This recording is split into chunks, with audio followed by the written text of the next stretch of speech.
Direct News TV. January 25, 2024. Russia-Ukraine War, List of Key Events, Day 701. Fighting. A Russian military transport plane carrying 74 people crashed in the Belgorod region of southern Russia not far from the Ukrainian border. Russia said there were 65 Ukrainian prisoners of war on board who were part of a planned prisoner swap, and accused Ukraine of shooting down the plane.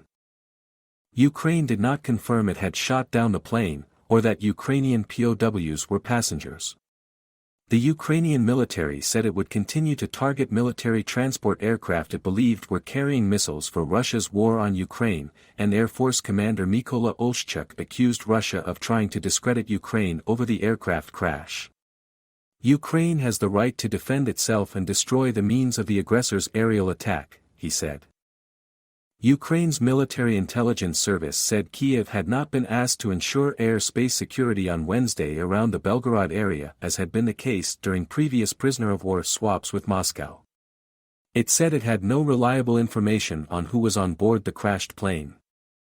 Ukrainian President Volodymyr Zelensky called for full clarity on the circumstances of the crash and accused Moscow of playing with the lives of Ukrainian prisoners of war. The RBC Ukraine news outlet said he cancelled a planned regional trip as well as events linked to his birthday to deal with the crash. 2 people were killed and 8 injured in the town of Hernik, close to the front line in the east, after a Russian missile attack hit a residential area, Donetsk Regional Governor Vadim Filishkin said. Hernik lies to the northwest of Mariinka, a town still held by Ukraine but all but destroyed after many months of fighting with Russian forces. Regional Governor Ola Kuiper said 1 person was injured in a Russian drone attack on Ukraine's Black Sea port of Odessa, that hit residential homes and started a fire.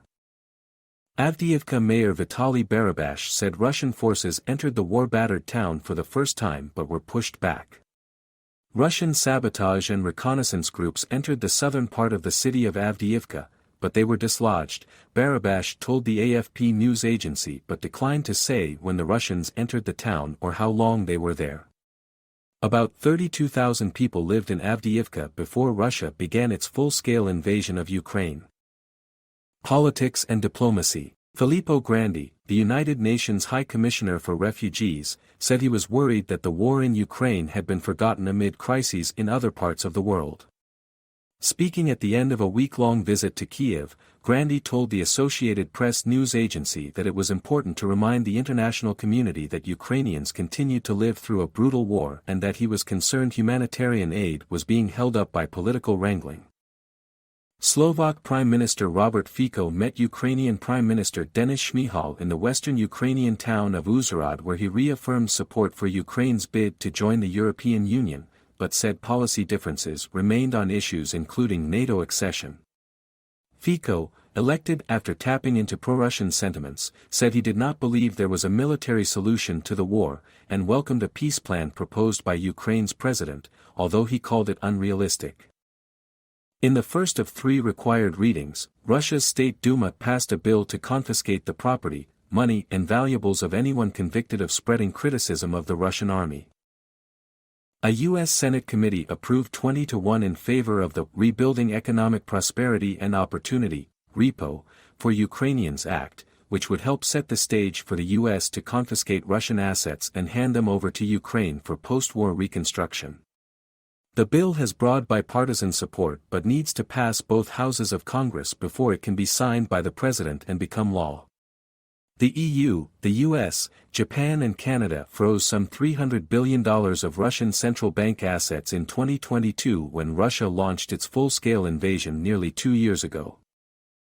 Ukrainian Diana Yastremska became the first women's qualifier to reach the semi-finals of the Australian Open in 45 years. After her latest victory, and wearing blue and yellow to match Ukraine's flag, she said she was proud of those fighting for their country. Weapons. German Chancellor Olaf Scholz said European nations had to do more to provide the weapons for Ukraine to defend itself from Russia's onslaught.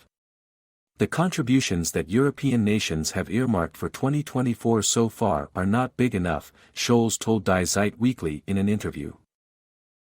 My name is Kingsley. Please like, share, subscribe and hit that notification bell so you can be the first to be notified whenever we post. You won't regret it.